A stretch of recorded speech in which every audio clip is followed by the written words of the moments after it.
రాజకీయం ద్వారా లక్షల కోట్లు సంపాదించడమే వృత్తిగా చేపట్టుకుని చేస్తున్నటువంటి ఈ వర్గాల గురించి మనకి స్పష్టమైన అవగాహన ఉండాలి. ముందు అవగాహన ఇంపార్టెంట్, కన్ఫ్యూజన్ వద్దు. సో ఇది కాదండి, వాళ్ళు మన నాయకులు కానే కాదు, మనకు అర్థం కావాలి. Genetically they are not our leaders. We have to understand that. మన పుట్టుకరీత్యా మనం ఎవరో వాళ్ళమే. కుమ్మరైతే కుమ్మరే, మంగళైతే మంగళ, చాకలైతే చాకలు, మాలైతే మాల, మాదిగైతే మాది. మార్చేది ఏమన్నా ఉన్నదా ఈ దేశంలో? చెప్పండి నాకు. వాళ్ళ కులం మారుద్దండి.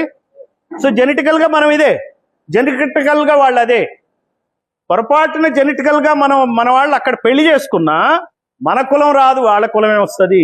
అందువల్ల ఇంటి పేరు మారిన కులం పేరు మాత్రం మారదు. వాళ్ళు ఇంటి పేరు కూడా మార్చరు, అదే ఇంటి పేరు. అందువల్ల ఈ రకమైనటువంటి కుల స్పృహ అనేది మనకు తెలియాలి. నాకు వచ్చింది కుల స్పృహ గురించి నేను డీప్గా చేసింది దాదాపుగా ఒక 10 సంవత్సరాల క్రితం. అనుకోకుండా సడన్గా నిద్ర పట్టక లేచి చూసి గూగుల్ సెర్చ్ చేస్తే ఎన్హిలేషన్ ఆఫ్ కాస్ట్ డాక్యుమెంట్ దొరికింది బై డాక్టర్ బాబాసాహెబ్ అంబేద్కర్.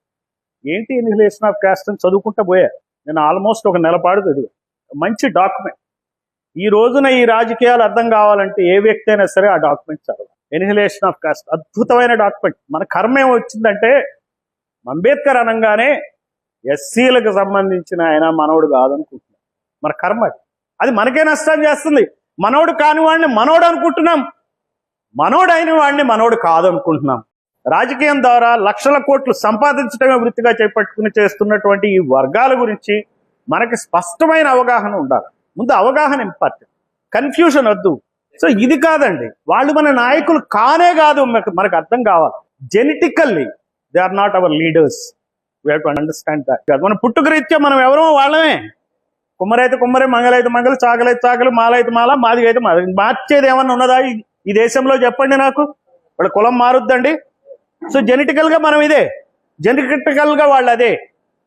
పొరపాటున జెనెటికల్గా మన వాళ్ళు అక్కడ పెళ్లి చేసుకున్నా మన కులం రాదు, వాళ్ళ కులమే వస్తుంది.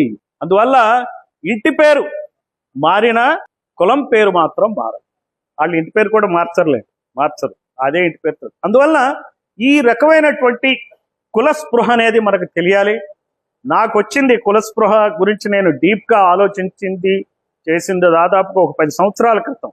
అనుకోకుండా సడన్గా నిద్ర పట్టక లేచి చూసి గూగుల్ సెర్చ్ చేస్తే ఎన్హిలేషన్ ఆఫ్ కాస్ట్ డాక్యుమెంట్ దొరికింది బై డాక్టర్ బాబాసాహెబ్ అంబేద్కర్.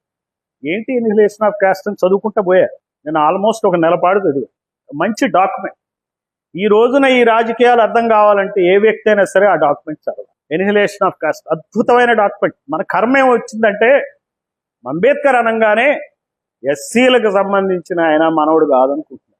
మన కర్మ అది మనకే నష్టం చేస్తుంది. మనోడు కాని వాడిని మనోడు అనుకుంటున్నాం, మనోడైన వాడిని మనోడు కాదనుకుంటున్నాం.